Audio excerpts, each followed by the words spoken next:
Kia ora, I'm Chelsea Daniels, and this is The Front Page, a daily podcast presented by the New Zealand Herald.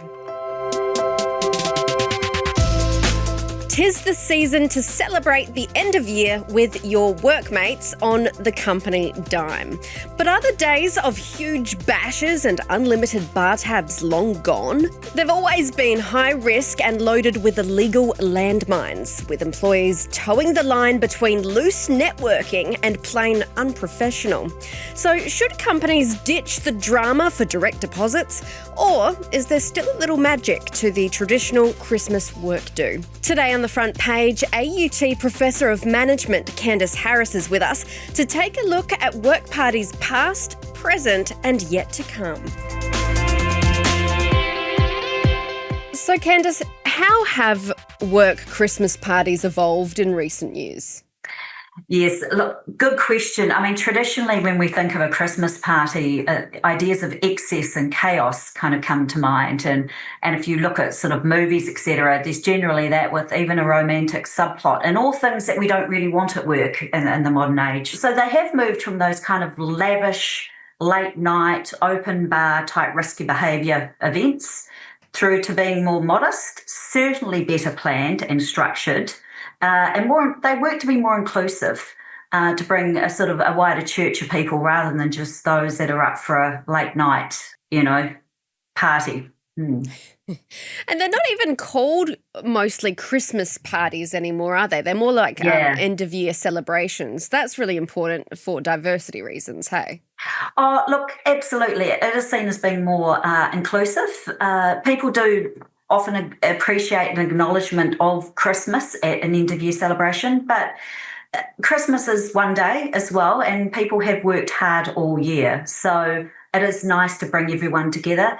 You've got to consider also that with hybrid work arrangements, sometimes it may be the only time that we see someone from another division or someone perhaps more senior to where we're working. So it is nice to bring people together, absolutely. From an HR standpoint, what are the top legal or even reputational risks that come with these kind of get-togethers? Good question again. So under the Health and Safety and Work Act 215, employers do have what's called this primary duty of care, as parties are legally work events. And that includes those that are held off-site. So it's not just those in your physical kind of workplace. So the person undertaking the business does have this primary duty of care to ensure that it is a safe event. And so firstly, it's about planning for a safe event, working to sort of mitigate risk. But it is fair to say that a major risk often at work parties is alcohol, and then the resulting things that can come from too much alcohol in terms of perhaps poor judgments being made, harassments of others, actually physical risks, people tripping, falling, and then at the end of it, how are people actually getting home safe as well? You also asked about reputational risk. One worry is that the Christmas party lives on forever through social media. Or also people are streaming the Christmas party live and saying, look at where I am, it's such a good time. And so it does sort of put a whole new era of reputational and also brand risk as well. It used to just be HR that were quite nervous about Christmas parties. I think you could put the marketing and the comms people in that camp as well. Yeah, well, with alcohol obviously comes inappropriate conduct, blurred boundaries and those safety issues that you spoke about as well. Work parties are obviously very high risk for employers. Have companies just decided to eliminate any possibility of misconduct really these days? Yeah, look, some have gone alcohol-free, it is fair to say. Others may limit alcohol, and there's various ways you can do that. You may give staff 2 drinks tokens. And once they've used that, there is no cash bar. Another way is perhaps limiting the time of the event. Putting it on during the day can be another thing. The Christmas party is 12 till 2 and that is it. Historically, some of them had a start time, but no clear finish time. There'd be sort of these 8-hour extravaganzas, so definitely there's much tighter boundaries put around them these days. And also the provision of zero alcohol options, which a lot of people have chosen not to drink for various, sort of health cultural, religious reasons, etc. I read somewhere as well when I was researching this. Obviously, this is a worldwide phenomenon. I read this really good quote. It said, "Alcohol does not cancel power dynamics. And even though your boss might be on the dance floor wearing a Christmas jumper or a funny hat or something, they're still your boss." And it was quite funny, one line, and I think it was from Yahoo or something. I'll have to find it.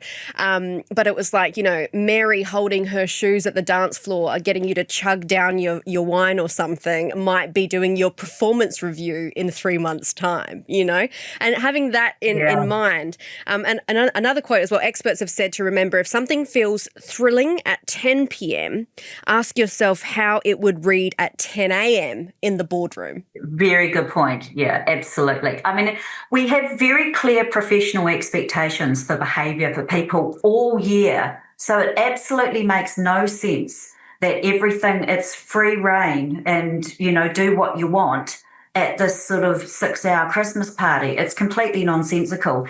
And, we haven't really researched Christmas parties in any great depth internationally, but they can be quite career limiting for some. That may be the thing that then carries you forward into next year, the reputational risk for you individually in terms of your career.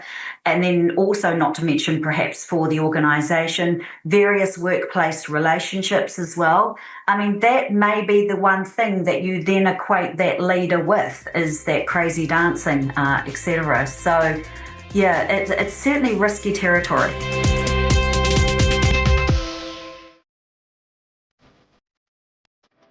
If you have an annual party at your office, then you'll know it can be the greatest pitfall of the social year. Traditionally, it's the night when the office boy shakes hands with the boss and his secretary gets to kiss him. And then with a drink inside them, they can both tell him how to run the firm. But it's sometimes a party with a 12-month hangover, and the next day it really is important to remember what you said to whom the night before. Whether you think it's a good idea or all a terrible mistake, either way you'll probably turn up. Heads are counted, and nobody wants to be called Scrooge. And definitely, you mentioned before, social media has completely changed the game. I saw an executive recently, actually, within the last couple of weeks, at National Australia Bank's offshoot, it's called UBank. They were asked to leave recently after a disturbing image was taken at a Christmas function. So I suppose that social media has just completely flipped the switch. Yeah. Yes.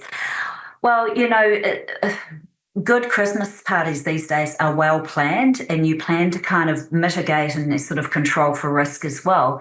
Social media is a whole other dimension because people are sort of doing it individually as well. So you don't know who's taking pictures of what, posting what, and also when they're doing it. A post put up at 2 a.m. may not be something that you would post, as you said, at 10 a.m. on your way to the boardroom. So absolutely, that puts incredible risk. And it's also the idea of consent. You busy posting a whole lot of things about your colleagues, they may not be very happy with that idea at all. But I think it comes back to that first thing I was talking about. This is a work event. So the kind of rules for proper behaviour at work still matter. I was having a conversation with a colleague the other day about this, and it feels like not only Christmas parties have kind of been diluted over the years, but I remember as a child going to my dad's. He worked at an insurance firm in Aussie, and I remember those family fun days, like a big Christmas barbecue for all of the family, and then he would obviously have his separate boozy work event or something. It seems like companies are really steering away from those big events and family involvement kind of things. And I spoke to a few people around the office being like, oh yeah, my dad's work had that, or my mum's work did this, and da-da-da. Do you reckon it's just like a cost of living thing? Just, that's the first thing to cut, that's the first thing to go? Yes, well, there's been a cost of living, sort of crisis at the household level, but also organisations really have looked at how to be fiscally responsible. And so putting on big events, it certainly costs. And doing things that are family friendly, you may not be spending a whole lot perhaps on alcohol, but you will be spending on other things to make people feel welcome, to cater for a variety of dietary and personal food likes, to have perhaps activities that keep kids happy, because kids may turn up, but they actually expect to be entertained as well. It costs a lot to get Santa down here from the North Pole. Absolutely. And, sometimes kids they get a bit bored at your parents' work after a while, unless the fun is sort of put on. I think, though, we don't have a really good understanding of the real diversity of ways that organisations, particularly in that small, medium enterprise sector, do actually celebrate Christmas, as a workplace at the end of the year in this country. So it'd be great to get more stories coming through, not just perhaps the very lavish, large corporate events, because up and down the country, you're right, people are doing all sorts of innovative things to sort of celebrate with their colleagues, because you've got to remember, all year at work we develop good relationships with our colleagues, so it's nice to sort of unwind with them and wish everyone well as they go off to celebrate summer together. Yeah, I also have heard the conversation. Obviously, the cost of living crisis has bit pretty hard this year. Should works think about maybe, instead of doing the cost per head lavish do down by the waterfront, just giving out some Prezi cards? Yeah, I'm sure that's something that perhaps some employees would prefer. It is sort of chicken and egg, isn't it, though, with the voucher versus party? I mean, often the spend per head for the parties really has come down. So the voucher may actually be very modest, and you may have completely forgotten what you even spent it on by a month later. However, that chance to bring people together. So there was actually quite a rare academic study done on Christmas parties in Germany that looked at 359 employees across sectors. And they did actually find that the Christmas party can serve some good purpose in terms of uniting people, creating that sense of team morale, happiness in the workplace, as long as alcohol is controlled. So circling back to alcohol was the thing that created the most dissatisfaction at parties. But you're right. I mean, an organisation may say there is no party this year, here's a voucher, but I think some employees may be disappointed about how little that voucher may actually be and how quickly it's forgotten. Yeah, we might be surprised what the cost per head is. Yeah. In terms of, it's a huge uphill battle since COVID for hospitality venues. I bet that when this time of year comes around, it's a huge hit in the arm for them, hey? Yeah, that November, December Christmas party spend is important. It matters. I think, though, that if anyone's good at sort of innovative practice, it certainly is the hospitality sector in New Zealand. So they've had to pivot a bit. There may be less of the 300 people type parties.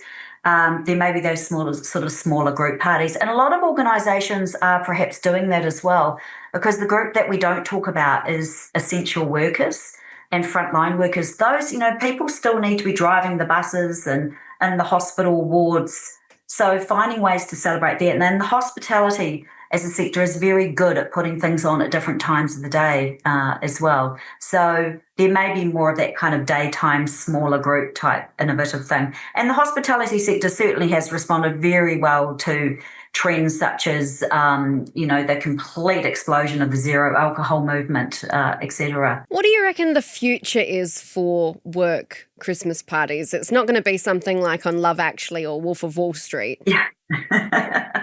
Absolutely not. I think there'll be continuation of many of the good practices that organisations have been using in terms of making sure that they're well planned and planned with an eye to inclusion, like what would most people enjoy rather than just the few people that like the 6-hour sort of marathons. I think also they will be very well communicated, so people will turn up knowing what to expect, and including perhaps younger and new workers who've maybe never been to your Christmas party as well. We'll see more innovation.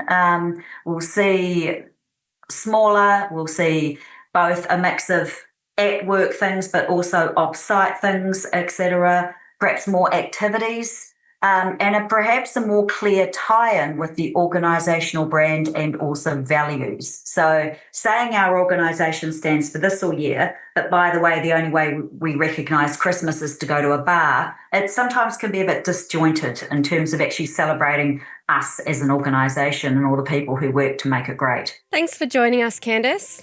Lovely, and Merry Christmas, Chelsea. Merry Christmas.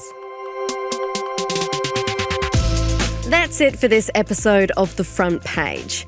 You can read more about today's stories and extensive news coverage at nzherald.co.nz. The Front Page is produced by Jane Yee and Richard Martin, who is also our editor.